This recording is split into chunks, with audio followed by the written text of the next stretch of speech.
Shalom to the royal family of Israel. I want to give all praise, glory, and honor to the Most High Yahweh and His mighty Son, Yahweh B'Hashem HaMashiach Yahushua. I want to give a salutation to all the mighty men, mighty women, and mighty children of Israel. And today's lesson is, you are an Israelite. So today, we're here to let a lot of you heathens, and I'm only talking about you Negroes, who are the descendants of slavery. You came from the west coast of Africa. You are an Israelite. I read about it. It's in Revelation chapter 1, verse 14. His hair is like wool, and his eyes are like flame of fire. And see, Mom, look at that hair, like wool, ain't it? And look at them eyes, red like fire. So you see here from this episode of Good Times, where Michael went over the description of what Yahusha, who the world ignorantly calls Jesus, looks like. He is a black man. And you guys might be wondering, well, why does that matter? Why does color matter? Does color really matter in the Bible? Yeah, it does. It is mentioned in the Bible. Right here, the Lord was described, watch this, and his feet onto polished brass as if it were burnt in a furnace. If color didn't matter, then why would Revelations chapter 1, verse 15 describe the color of his feet if color didn't matter? Do you know how stupid you sound? Color doesn't matter. And it's always you niggas that say that. Well, I got news for you. It does.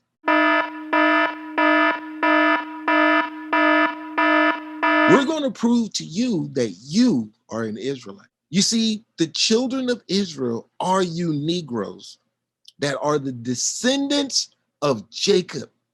And because you did not hearken upon the voice of the Lord, you were sent into captivity.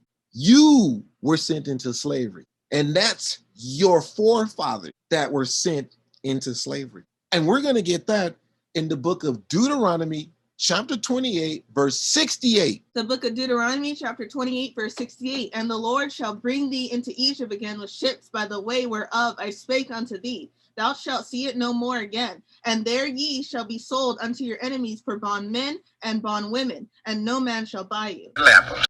So you see here, it says you will be sent into slavery with ships.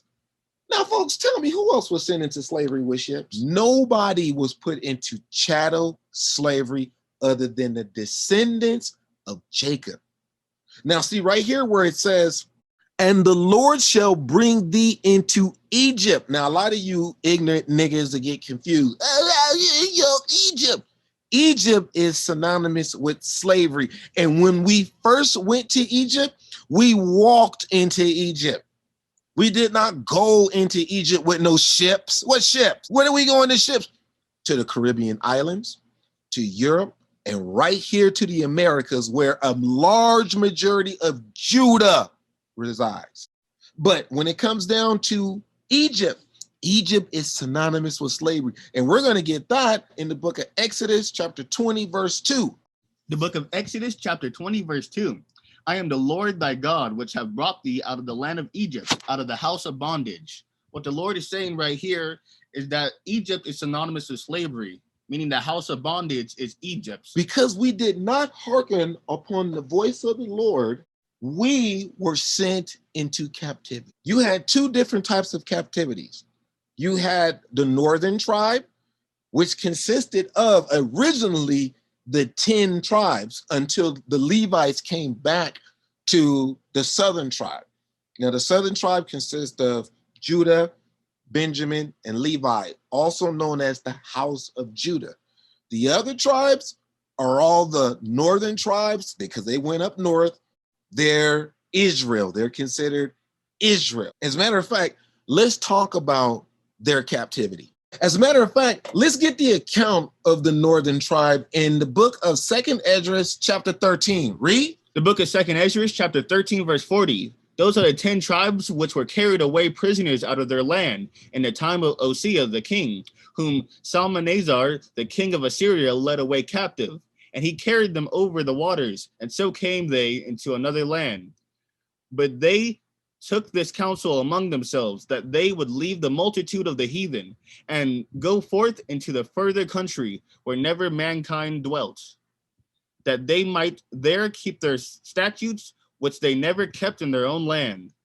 And they entered into Euphrates by the narrow places of the river.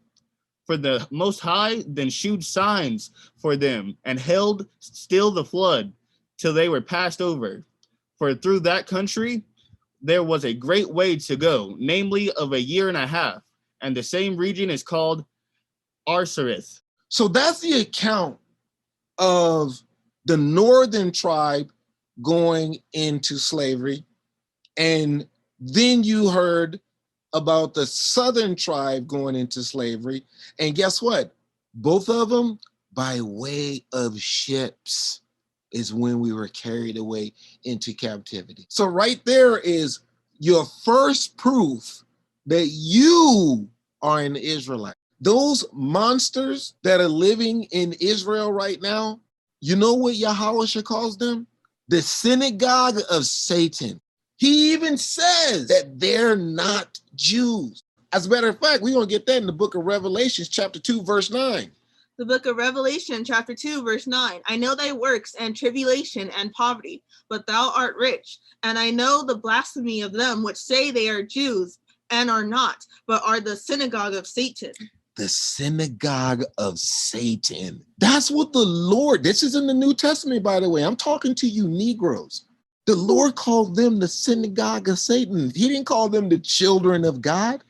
Use your eyes, read. Deuteronomy 28, verse 68. And Yahweh shall bring you into Mitzrayim, Egypt again with ships.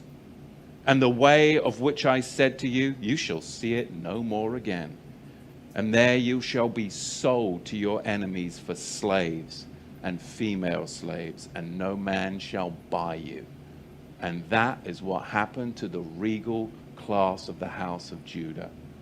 And I want to give you a brief history. I won't go into it too much, but I can't just make that statement because there'll be people that will push back. But I want to give you a brief history on slavery. I was just amazed, I got to tell you. I mean, when you come to America and you talk to people about slavery, you can talk to black people about slavery, white people about slavery, and they'll give you all this history on slavery, and it only goes back to the 16th and the 17th century. And you're like, don't they teach you the history of slavery? Why? Ask the bloody question. Why are they only teaching you the history of slavery as far back as the 16th and the 17th century? Why are they only going that far back? Because they don't want you to go farther back than that, because then you'll actually find out the truth. But from the 16th and 17th century, we'll teach you about slavery. You've got to go further back, and you've got to understand and question, why do they do this throughout the whole of America in all the public schools? Why do they only go back as far as the 16th and the 17th century to talk about slavery? We've got to go further back than that. Because Islam designed infernal slavery, and then the Ashkenazi Khazars, those who say they are Jews and are not, are the ones that marketed it, and the regal Negro nomads exiled from the kingdom of Judah were the main recipients of it at the hands of the indigenous black Africans. Because you've got to understand, the regal class of the house of Judah came down from Israel, and they came into the land of the black Africans. And the black Africans resented the regal class of the house of Judah in their land because they had laws, they had customs, they had civility. And they were a regal class of Negro that came down into Africa. And later on, it was the Ashkenazi, the Islamic slave traders as well, that then worked together with the indigenous black Africans to enslave the regal house of Judah.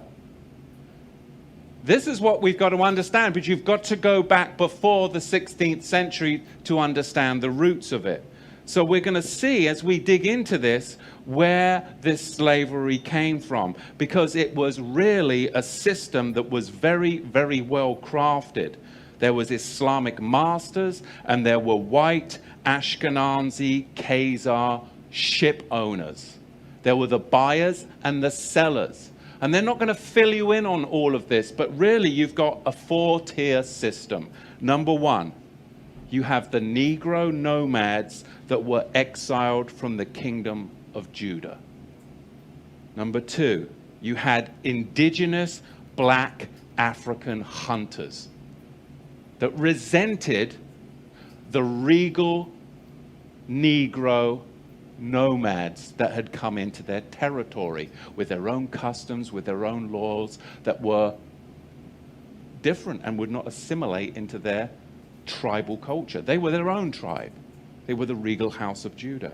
Number three, you had Islamic trappers that worked with the indigenous black Africans to trap the regal Negro house of Judah. And then you had them sell them to the Ashkenazi ship merchants, along with many Portuguese and British Ashkenazi. Know this, you are not niggas. You know what? The Lord calls you holy. And we're going to get that in the book of Deuteronomy chapter 7, verse 6. Read. The book of Deuteronomy, chapter 7, verse 6. For thou art an holy people unto the Lord thy God. The Lord thy God hath chosen thee to be a special people unto himself, above all people that are upon the face of the earth. We are the chosen people of the Most High. That means we are separate, which is what holy means. We are above all nations. That means we are set to high standards. So we must follow the law, statutes, and commandments. We cannot conduct ourselves as the other heathen nations do. Because if we do, we get punished sorely. And you see, we are held at a high standard. Because the Lord said we're chosen to be a special people unto Yahweh. And when we don't do that, we get to go into captivity. It's only by the grace of God that any of these people will reach their as yet unknown destinations alive. Or maybe it's his will that they don't. So, Lieutenant, why are you venturing into those forsaken regions? What do you know about a man named Shaka? The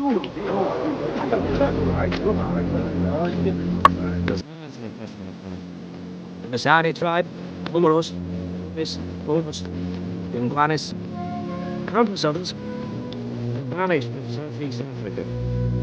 Fleeing Shaka's and the British troops on the border of the Cape Colony. In a way, Lieutenant, they are the ultimate victims of recent history. If you'll favor my comparison, they are the wandering Jews of Africa. They are the wandering Jews of Africa. They are the wandering Jews of Africa. Fleeing, they are the wandering Jews of Africa. Fleeing the Pharaoh Shaka, they are the wandering Jews of Africa. Fleeing the Pharaoh Shaka. They're the wandering Jews of Africa. That, folks, would be considered a mic drop. But you know what? We went into captivity.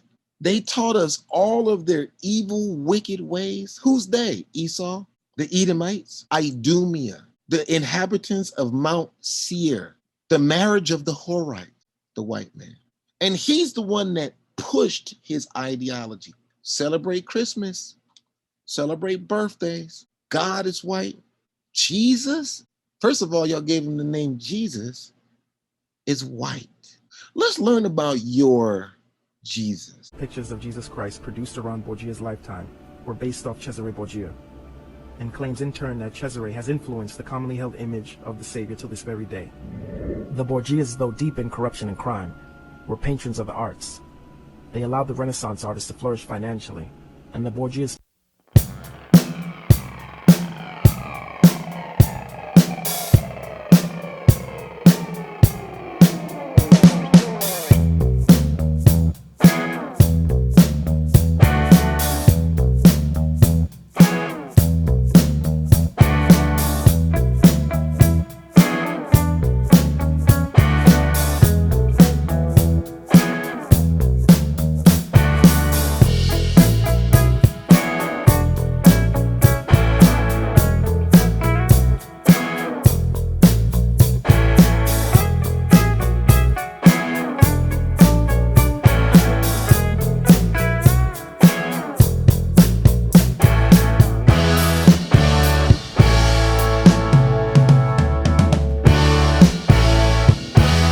had power to do in the sight of the beast, saying to them that dwell on the earth, that they should make an image to the beast, which had the wound by a sword, and did live.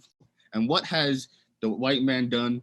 He showed us the image of the beast, or Caesar Borgia, that weird-looking white man who you say is Jesus, but he doesn't match the description in the Bible. Let's go to the book of Matthew, chapter 24, verse 4.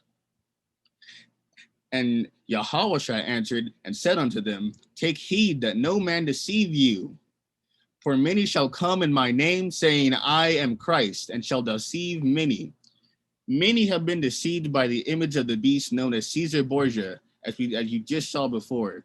This is some random Edomite, some white man who's dead now. Yahushua is a black man according to the Bible, and you have been deceived. You know how else the church gives this beast power? Through its television, through its media, its movies. They give this beast a voice in which to speak.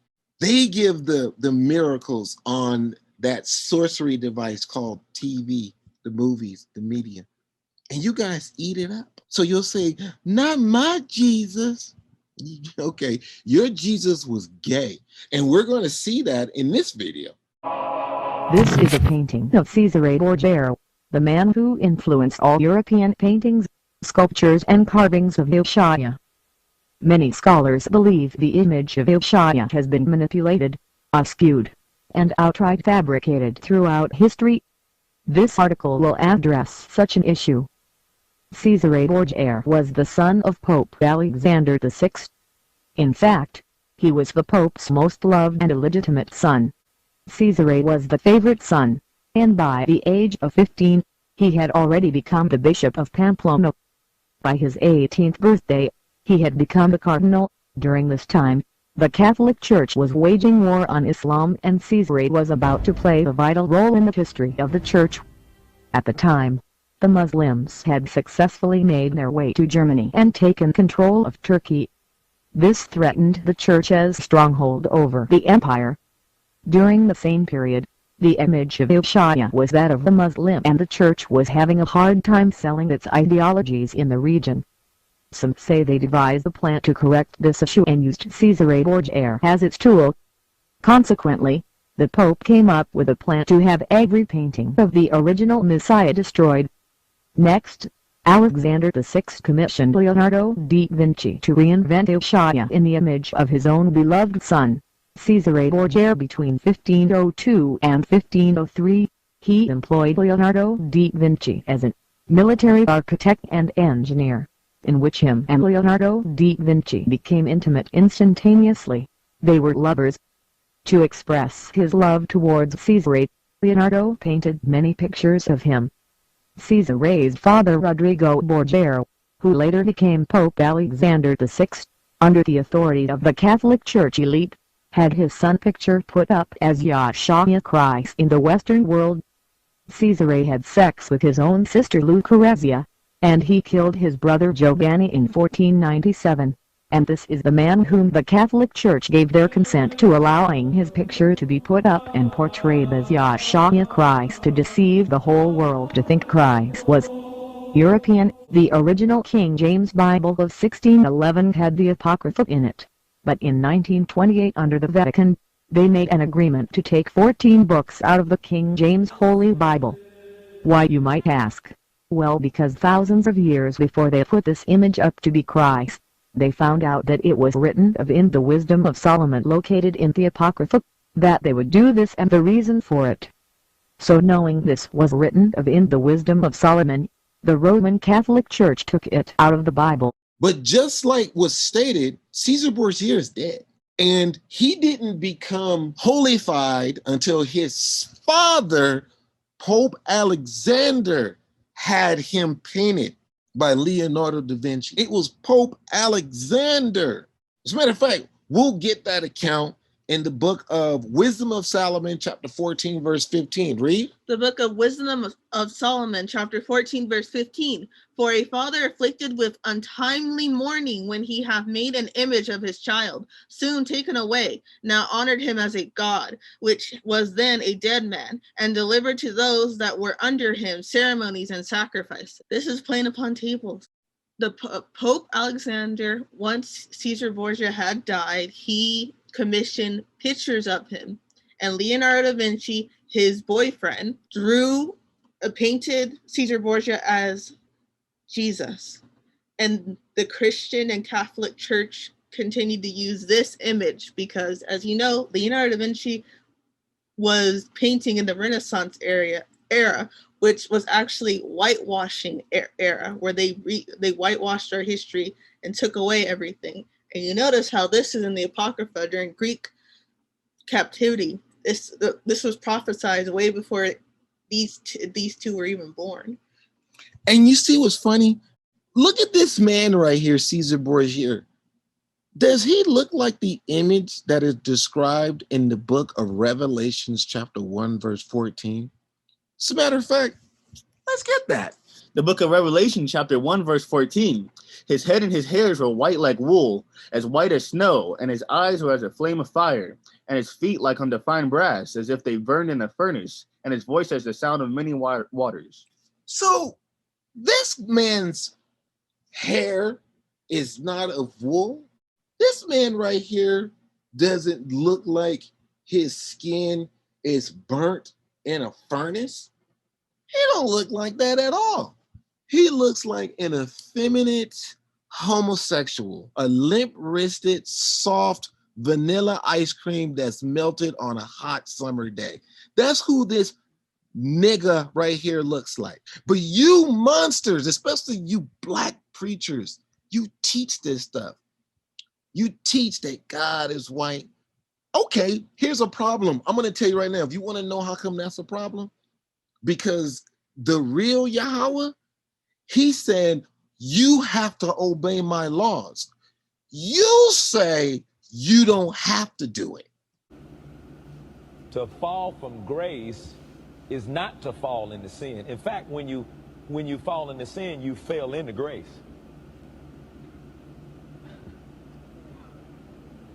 You see, that your tradition freaked out then, didn't it? When you fell into sin, grace captures you to let you know sin. You didn't fall from grace. You didn't move from grace. You were right there with grace. You know what he calls falling in grace? Returning back to the law. We talked about how the law stirs up sin. We looked at that. So if we Christians hope for victory over sin, we shouldn't have any relationship with the law, not even the 10 Commandments. Not even the Big Ten. Oh, I know that's just freaking your tradition. Out. Not even the Big Ten. Because Jesus died to free me from the Big Ten. Now, I know for some it may be a little confusion because in the King James it says the wages of sin is death. And yet in the Mirror Bible it says the rewards of the law is death. And what many people think, they think Satan's trying to get you to sin. And Satan's trying to tempt you to do this or to do that wrong. No. All he's trying to get you to do is to keep the law. This guy and basically all you monsters out there, you pastors, and don't worry, the book of Jeremiah basically tells you what the Lord is going to do with you. You say, don't keep the law. Then what's a sin? The book of 1 John chapter 3, verse 4. Whosoever committeth sin transgresseth also the law, for sin is the transgression of the law. Sin is a transgression of the law. So, according to Bippity Bop here, right here, there's no more sin on the earth. So then you guys are allowed to rape, rob, murder, lie, covet. If I want what you got, I can just go in there and go take it. You know why? Because according to this person right here, it's no more sin. But according to the Bible, the New Testament, in the book of 1 John, a sin is a transgression of the law. So we're here to prove that you are an Israelite. You know why, black man, black woman? So this video is about black people and how they're actually superior, not just physically and all this and genetically and all that stuff, but actually they're the chosen people. Not all black people, but a lot of them, and even I could say, I don't know if I could say most of them, but many of them. Specifically the people that are living in America, and specifically the people who have been sent all over the earth on slave ships. Those people are superior, even in the Most High's eyes himself, because those people are the Israelites. And there's a scripture that says, not only it says if you bless them you'll be blessed, but there's also one that says you have to cling to them or you can't even be saved. So for one, that means acknowledging who they are, obviously. And for two, it means reading even their own scriptures, because these scriptures are not for everyone. They're for them, and if you want to follow after their God, of course he is the God of all, but he's not all people are his people. You see how that works? So if you want to even be saved, you need to get in line, and you need to step behind his chosen people. Your forefather Abraham was black. These are pictures from the Russian icons. These are images that were found in Russia. This is our forefather Abraham. Abraham had Isaac. Isaac had Jacob. Jacob, folks, was a black man. Jacob had all 12 of his sons, all black. No Edomites, they're all black. If you think that you're an Israelite and you don't look like this man right here, then you're not. I know it's a sad fact. I know it stings. I know you want to talk about the rapings. Well, let me tell you something. There were rapings in chattel slavery here in America too. And everybody's not running around here with long, stringy hair and pointy noses and thin baloney lips. Everybody still looks like this man right here, Abraham. Genesis chapter 17.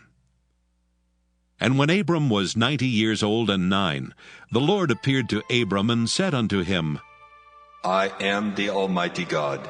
Walk before me and be thou perfect, and I will make my covenant between me and thee, and will multiply thee exceedingly. And Abram fell on his face, and God talked with him, saying, As for me, behold, my covenant is with thee, and thou shalt be a father of many nations. Neither shall thy name any more be called Abram, but thy name shall be Abraham. For a father of many nations have I made thee. And I will make thee exceedingly fruitful, and I will make nations of thee, and kings shall come out of thee. And I will establish my covenant between me and thee and thy seed after thee in their generations, for an everlasting covenant, to be a God unto thee and to thy seed after thee. And I will give unto thee and to thy seed after thee the land wherein thou art a stranger, all the land of Canaan, for an everlasting possession, and I will be their God. And God said unto Abraham, Thou shalt keep my covenant therefore, thou and thy seed after thee in their generations. This is my covenant which ye shall keep, between me and you and thy seed after thee. Every man-child among you shall be circumcised, and ye shall circumcise the flesh of your foreskin, and it shall be a token of the covenant betwixt me and you. And he that is 8 days old shall be circumcised among you, every man-child in your generations, he that is born in the house, or bought with money of any stranger which is not of thy seed. He that is born in thy house, and he that is bought with thy money, must needs be circumcised. And my covenant shall be in your flesh for an everlasting covenant.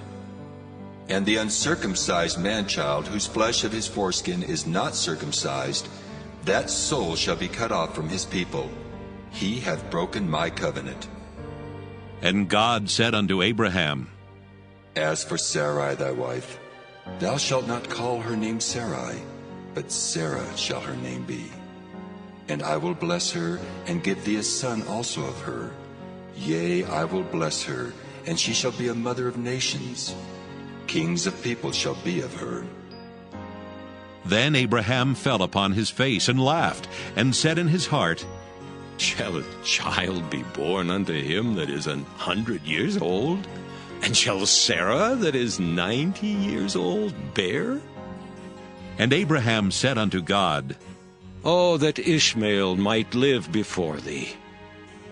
And God said, Sarah thy wife shall bear thee a son indeed, and thou shalt call his name Isaac.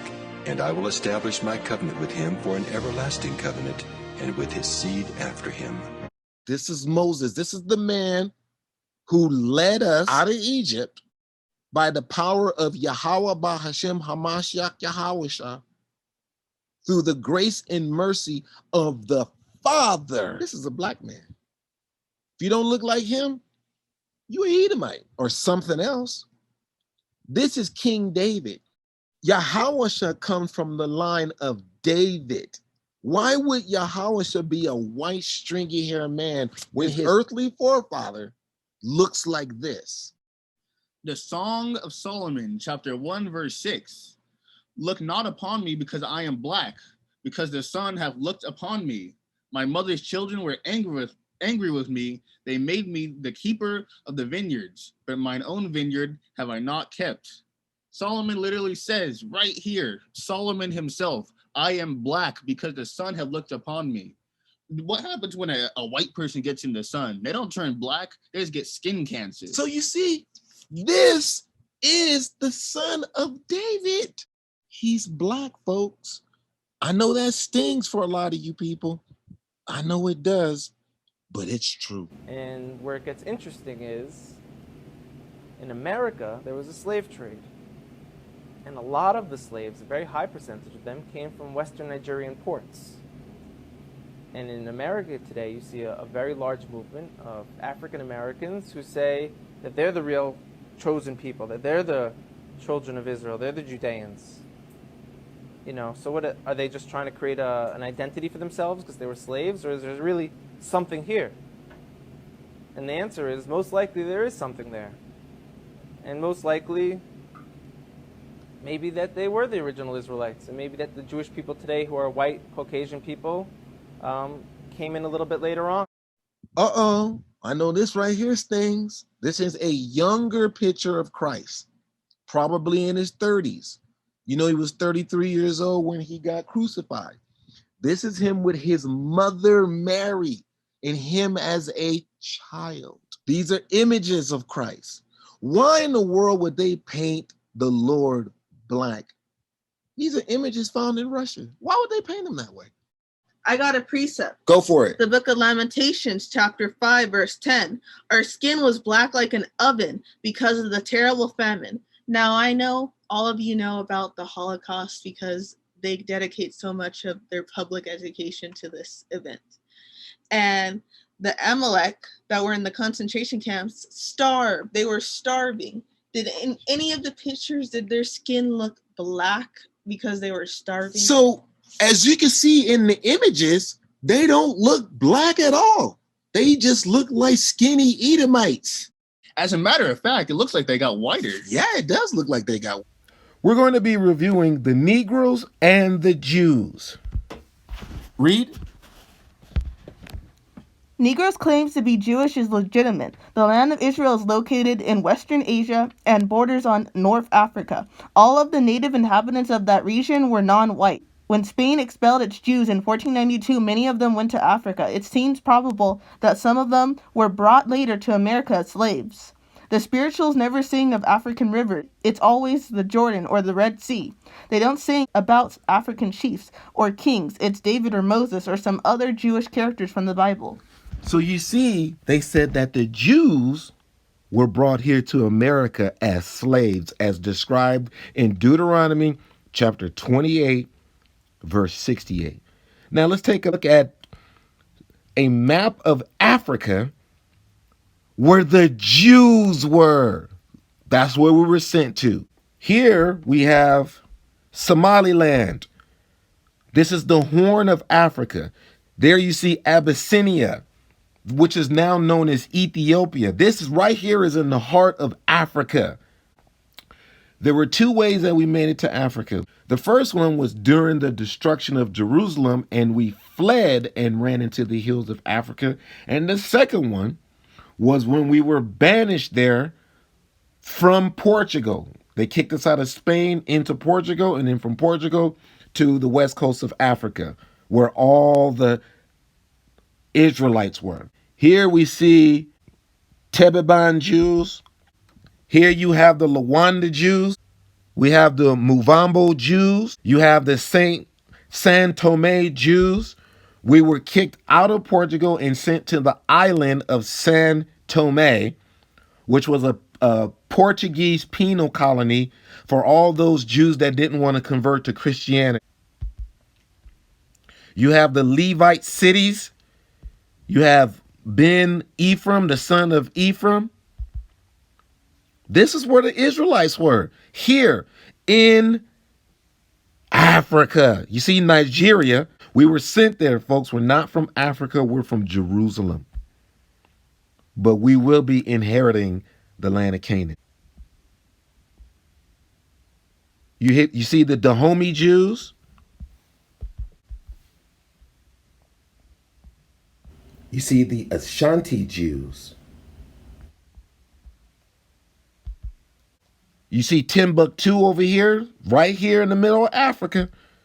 Now here in Senegambia, over by Cape Verde, these Jews were pagans, the pagan Jews. They kept pagan customs. Look at this map here of Africa. This is right in the middle of the Sahara Desert. This is where they sent us, folks. The Jewish kingdom of Ghanaida, medieval Jews. This is the information that they hide from you. They don't teach this in the Christian churches. They tell you you're a Hamite and your forefather saw his daddy naked. And y'all believe it. No, it's worse than that. Your forefathers did not keep the law, statutes, and commandments, and we're suffering for it today.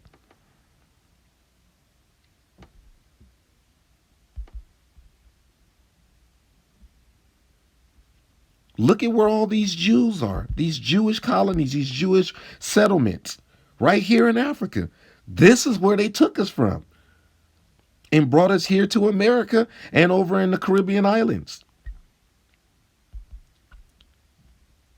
You see black Jews there?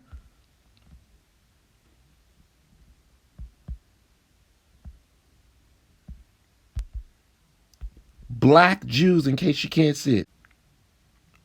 These are all these Jewish colonies. Yemen Jews, Falashas, Berbers, Moorish, and Negro Jews. So you see, we went through a little history proving, using scholarly references, that the Negroes are the Jews that the Bible speaks of. Job in the Bible was black. As a matter of fact, we're going to get that in the book of Job, chapter 30, verse 30. Read. The book of Job, chapter 30, verse 30. My skin is black upon me, and my bones are burned with heat. Here, Job is going through the pain and strife that is inflicted upon him by Satan himself. And he is describing what his skin looks like. Job was black. He had black skin, dark skin. He was a black man. And as he was lamenting over the loss of his children and wealth and health, because Satan was on him, he says, my skin is black upon me. Black, folks. You see, even a lot of you Israelites, you'll say black is some type of a evil or demonic or hellish or devilish color. According to who? Because black is here in the Bible. My skin is black upon me, and my bones are burned with heat. So right here, Job is saying that he is I'm black, y'all, and I'm black, y'all, and I'm blacker than black, and I'm black, y'all, and I'm black, y'all, and I'm black, y'all, and I'm blacker than black, and I'm black, y'all. I'm blickety black, blacker than black, black, I'm blacker than black, yo, because I'm black and I'm black. He's black, y'all. In the book of Jeremiah, chapter 8, verse 21, for the hurt of the daughter of my people am I hurt. This is Jeremiah lamenting. I am black. Astonishment. Watch this. I am black. Semicolon. Astonishment has taken hold of me. A primitive root that is dark colored. Give me the concordance on what black means. A primitive root that is dark colored. Dark colored. So right here we got the 12 tribes chart of Israel. And it speaks about Judah, Benjamin, Levi, Ephraim, Manasseh, Simeon, Zebulun, Gad, Reuben, Asher, Issachar, Naphtali. Folks, we're everywhere. We're not just in these regions that we have listed. If you look in the book of Isaiah, chapter 11, verse 11, you'll see we're everywhere. As a matter of fact, let's get that. Give me the book of Isaiah, chapter 11, verse 11. The book of Isaiah, chapter 11, verse 11. Find it shall come to pass in that day that the Lord shall set his hand again the second time to recover the remnant of his people, which shall be left from Assyria and from Egypt and from Pathros and from Cush and from Elam and from Shinar and from Hamath and from the islands of the sea. And he shall set up an ensign for the nations and shall assemble the outcasts of Israel and gather together the dispersed of Judah from the four corners of the earth. This is what the dispersed of Judah from the four corners of the earth. So for you individuals that like to get all bent out of shape over this 12 tribes chart, it's not in the Bible. Stop getting bent out of shape, folks. Anywhere where the seed of Israel is, don't worry, Yahweh's coming to get you when he comes. We talked about Yahweh, but let's get some clear description of what Christ looks like. Let me get the book of Revelations chapter 1 through 3 to speak about what John the Revelator saw. The book of Revelation chapter 1 verse 1. The revelation of Jesus Christ, which God gave unto him to shew unto his servants, saying things that must shortly come to pass. He sent and signified it by his angel unto his servant John, who bear record of the word of God and the testimony of Jesus Christ, and of all things that he saw. Blessed is he that readeth, and they that hear the words of this prophecy, and keep those things which are written therein, for the time is at hand. So do you see here? It said, who bear records, his servant John, who bear record of the word of Yahweh and the testimony of Hamashiach and all things that he saw. You use your eyes to see. He's going to bear record of what he saw. And what did he see? Let's find out. The book of Revelation chapter 1 verse 14. His head and his hairs were white like wool, as white as snow, and his eyes were as a flame of fire. His feet like unto fine brass, as if they burnt in a furnace, and his voice has the sound of many waters. So you see, folks, it does matter. You know why? Because when you're closing your eyes and you're praying to that effeminate, homosexual, incestuous, you're praying to the beast. Your prayers are not going to the Most High, and you're probably finished. I believe that Adam and Eve and Noah and his wife were black. Scientifically speaking, I don't see how it could be any other way. For there to be such a variation of color in the human race, you have to have a lot of melanin, skin tone, skin color, before you can have a lack of it. You can't have it the other way around. You can't have hardly any melanin or skin color and all of a sudden have more. It just doesn't work that way. Talking about the Hebrew Israelites that are coming up to the truth of their heritage and realize this is their book. This is written about their family. You can easily see it from beginning to end that this is about one people that the nations can cleave to. He's not the God of the Gentiles, the Hudim, the Greek. He's only the Elohim of Israel. He says that the Hebrew Israelite movement is leeching off the Christian church. Isn't that the biggest, most hypocritical comment you've ever heard in your entire life? Christians have done nothing but leech off the heritage of another people. They practice replacement theology and put themselves as the people of the book. Yahweh has a people that he was sent to. And it's the lost sheep of the house of Israel, his firstborn son.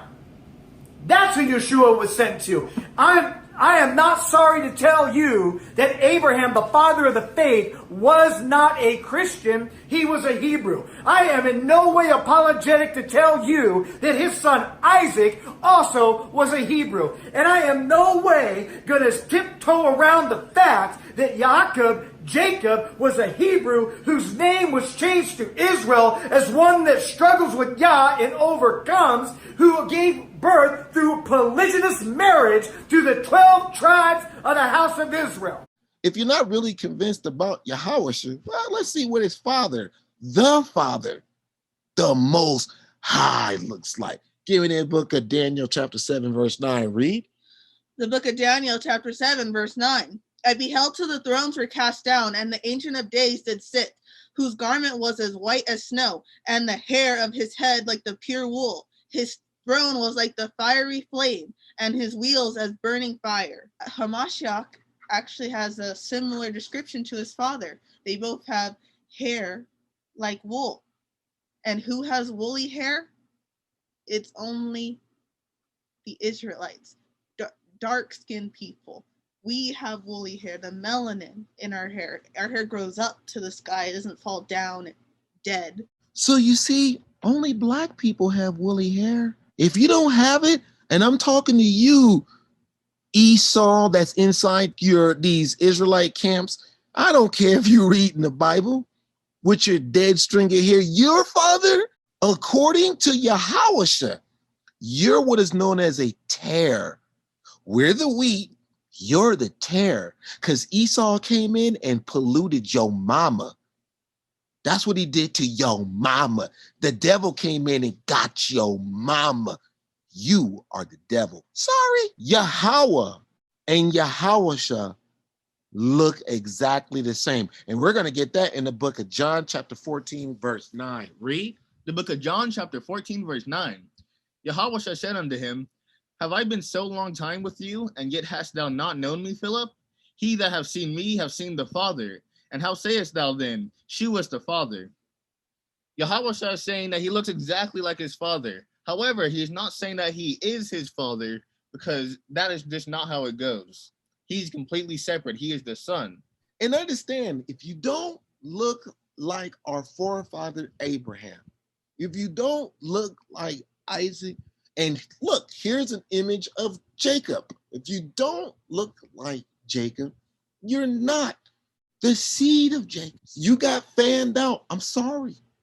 As a matter of fact, let's see what his kids would look like today. Judah, Black Negroes. Benjamin, West Indies Negroes. Levi, Haitians Negroes. Ephraim, Puerto Ricans Negroes. Manasseh, Cubans Negroes. Simeon, Dominicans Negroes. Zebulon, Guatemala, Panama Negroes. Gad, North America Indians Negroes. Reuben, Seminole Indians Negroes. Asher, Brazilian Indians Negroes. Issachar, Mexican Indian Negroes. Naphtali, Argentina Indians Negroes. So as you can see, these are all Negroes. But you know what's funny? A lot of you can't. You know what you love to show off? You'll show off the Edomites. But you never see, look at this. Look at this image here of Issachar. I never see any of these Issachars in your camp. You show those Esau looking ones, but you never show this. It's weird. If you see on the right, you see these beautiful Israelite Argentinian women. And the Pope, the current Pope, is also from Argentina. How are they both Israelites? They both look so drastically different. That's because one is an Edomite and these are Israelites. That's just plain upon tables, folks. Didn't the Most High say that we look like Ethiopians? And we're going to get that in the book of Amos, chapter 9, verse 7. Read. The book of Amos, chapter 9, verse 7. Are ye not as children of the Ethiopians unto me, O children of Israel, saith the Lord? Have not I brought up Israel out of the land of Egypt, and the Philistines from Captor, and the Syrians from Kir? We look similar to the Ethiopians. We look similar to the original Egyptians. It's because we all came from black people. The Canaanites, the Hamites, they came from Ham, who's the brother of Shem, who was also black, just like their black dad, Noah. Shem had us eventually, the children of Israel. So we're going to look similar. So you see, folks, are ye not as the children of Ethiopians unto me? O children of Israel. That's what you call, folks, a mic drop. And know this to be true, folks. When the Lord created Adam, he created Adam from the dust of the ground. What color, folks, is the dust of the ground, especially as you start digging deeper and deeper? Well, let's find out in the book of Jeremiah, chapter 14, verse 2. The book of Jeremiah, chapter 14, verse 2. Judah mourneth, and the gates thereof languish. They are black unto the ground, and the cry of Jerusalem is gone out. The Most High is saying that Judah, but also all of Israel, is black. And we saw the Strong's Concordance, right? It means black.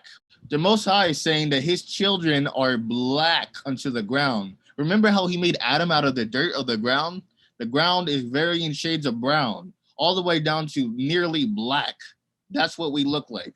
Once again, we're proving to you the Israelites are black. Everybody prior to the flood was black. Why? Because Adam was black. In fact, we're going to get that in the book of Genesis chapter 2, verse 7. The book of Genesis chapter 2, verse 7. And the Lord God formed man of the dust of the ground and breathed into his nostrils the breath of life, and man became a living soul. What color is the dirt? Brown to black. It would lead most to believe, if you have a brain and an IQ above room temperature, that the person formed from the dust of the ground will be black, dark brown, as burnt in a furnace. So you see, folks, Adam was not an Edomite. He was not without melanin. Adam had melanin, and so did everybody else. The true children of Israel are supposed to look like this, folks. Today, they're all supposed to look like this. If you don't look like this, you're not an Israelite. You're something else, but you ain't no Israelite. All these are the 12 tribes of Israel, and this is it, that their father spake unto them and blessed them. Everyone according to his blessings, he blessed them. This image to the right is Jacob, a black man. So today we just went over, you are an Israelite. Don't deny it. And if you're wondering why this matters, because this entire Bible is about you. You must obey this entire Bible. When you close your eyes and you think of an Edomite, a white God, you praying to the devil. When you close your eyes and you think about a white Jesus, you're praying to the beast. Your prayers are going unheard. That's why it matters, folks. You're trying to get into the kingdom, and there's only 2 ways of getting into the kingdom. Here's the patience of the saint. Here are they that keep the commandments of Yahweh and the faith of Yahweh Bahashem Hamashiach Yahweh. And with that, shalom. Shalom. Shalom. Shalom.